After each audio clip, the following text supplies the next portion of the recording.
Hello friends, ఈ వీడియోలో మనం degree 5th semester special functions పేపర్లో ఈ క్వశ్చన్ నేర్చుకోబోతున్నాం. Beta of m, n equal to integral 0 to infinity x power n minus 1 by 1 plus x power n plus 1 n plus m dx equal to integral 0 to infinity x power m minus 1 by 1 plus x whole power n plus m dx. ఇది మనం prove చేయమన్నాడు. So మనకు already ఒక formula తెలుసు, beta function beta of m, n equal to integral 0 to 1 x power m minus 1 1 minus x power n minus 1 dx. దీనికి నేను equation 1 తీసుకుంటాను. So ఇప్పుడు x is equal to 1/1 plus y తీసుకున్నాను. అలా నేను 1 minus x కూడా కనుక్కోవాలనుకుంటున్నాను. 1 minus x value ఏంటిది? 1 plus y. LCM కడితే 1 plus y minus 1/1 plus y. So plus 1 minus 1 cancel అయింది. అప్పుడు నాకు 1/1 plus y అనేది మిగిలింది. ఇప్పుడు x వాల్యూ నాకు వచ్చింది, 1 minus x వాల్యూ నాకు వచ్చింది. ఇప్పుడు నాకు dx వాల్యూ కావాలి. సో dx వాల్యూ కావడం కోసం నేను దీన్ని మళ్ళీ డెరివేటివ్ చేస్తాను. So dx is equal to 1/-1/y square వచ్చింది. ఇది ఎలా వచ్చిందంటే d/dx ఆఫ్ 1/xకి డెరివేటివ్ చేసి, అంటే 1/xకి నేను డెరివేటివ్ చేస్తే -1/x² వచ్చింది. ఆ ఫార్ములా ఇక్కడ యూజ్ చేశాను. దీన్ని x అని 1/x అని అనుకుంటే ఇలా రాశాను. ఇప్పుడు అలా నేను లిమిట్స్ కూడా చేయించాలి. ఇక్కడ లిమిట్స్ ఉన్నాయి, 0 ఉంది, 1 ఉంది. సో ఆల్సో లిమిట్స్ కూడా చూస్తే x వాల్యూ ఇన్ కేస్ 0 కనుక అయిందనుకో, అంటే ఏం లేదు, x ఉన్న ప్లేస్ నేను 0 సబ్స్టిట్యూట్ చేస్తున్నా. లోవర్ లిమిట్ 0 కనుక అయితే, so 0 equal to 1/1 plus y that equal to, అంటే x ఉన్న ప్లేస్ నేను 0 సబ్స్టిట్యూట్ చేశాను ఇక్కడ. So 1 plus y equal to 1/0, అంటే దీన్ని ఇక్కడికి ఇంటర్చేంజ్ చేశాను. 1/0 వాల్యూ ఇన్ఫినిటీ వచ్చింది. So 1 plus y equal to infinity. ఇప్పుడు y వాల్యూ నాకు ఇన్ఫినిటీ వచ్చింది. సో నెక్స్ట్ నేను x వాల్యూ, అంటే అప్పర్ లిమిట్ ఎంత? 1 ఉంది. అప్పర్ లిమిట్ 1 కనుక అయితే that equal to 1 plus 1/1 plus y that equal to, so interchange ఇందాకలాగే 1 plus y equal to 1/1 that equal to 1 plus y equal to 1, y equal to 1 minus 1, y equal to 0. అంటే limits ఎక్కడి నుంచి? Infinity to 0. ఇది నాకు limits. ఈ values మొత్తాన్ని ఈ equation వల్ల సబ్స్టిట్యూట్ చేస్తున్నాను నేను. Beta of m, n equal to integral infinity to 0. x value ఎంత? ఇక్కడ x ఉంది. సో x వాల్యూ నాకు ఎంత? 1/1 plus y whole m minus 1. ఇక్కడ ఏమంది? 1 minus x whole power n minus 1 ఉంది. 1 minus x వాల్యూ ఎంత?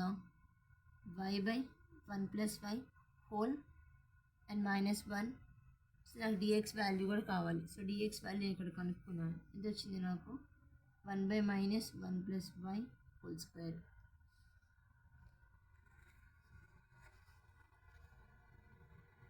ఇక్కడ dy కూడా ఉండిద్ది, వేసేసాను నేను. సో మైనస్ ఉంది, మైనస్ తీసాను అనుకో నేను, లిమిట్స్ అనేది ఇంటర్చేంజ్ అవుతాయి. సో ఇన్ఫినిటీ టు 0 కాస్త 0 to infinity అయింది.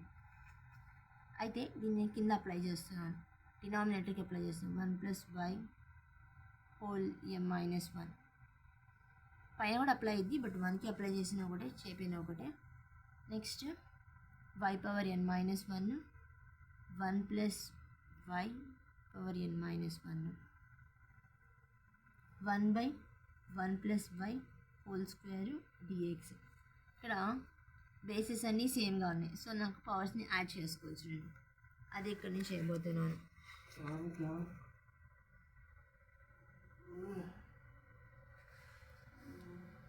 That equal integral 0 to infinity, పైన అంతే ఉండిద్ది y and -1/, కింద నాకేముంది? ఇక్కడ 1 plus y అనేది కామన్గా ఉంది. పవర్స్ అనేవి నేను పవర్స్ని యాడ్ చేస్తున్నాను. 1 plus y హోల్ పవర్ ఎం ప్లస్ ఎన్ -2 +2 ఉండిద్ది. అంటే ఇక్కడ నేను -1 యాడ్ చేస్తే నాకు -2 వచ్చింది.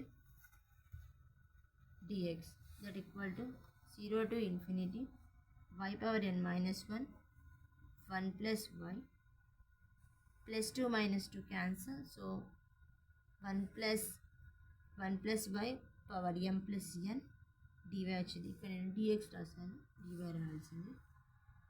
ఇది వచ్చింది. దీని వాల్యూ ఏంటిది? బీటా ఆఫ్ m, nకి వాల్యూ ఇది.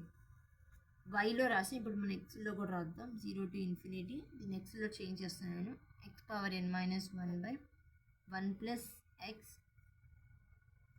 m plus n dy. So by symmetrical ఫామ్లో, సో బై సిమెట్రిక్ ఈ బీటా ఫంక్షన్ని మనం ఇలా కూడా రాయొచ్చు. Beta of m, n equal to integral 0 to infinity x power m minus 1 plus x power n plus m, sorry ఇక్కడ dx. ఇప్పుడు నేను ఎంతో రాశాను, ఎంతో కూడా రాశాను. దీని ప్రకారంగా beta of m, n equal to integral 0 to infinity x power n minus 1 plus x power m plus n x equal to integral 0 to infinity x power m minus 1 plus x power m plus n dx గా రాయొచ్చు. ఇది మన final answer. Thank you.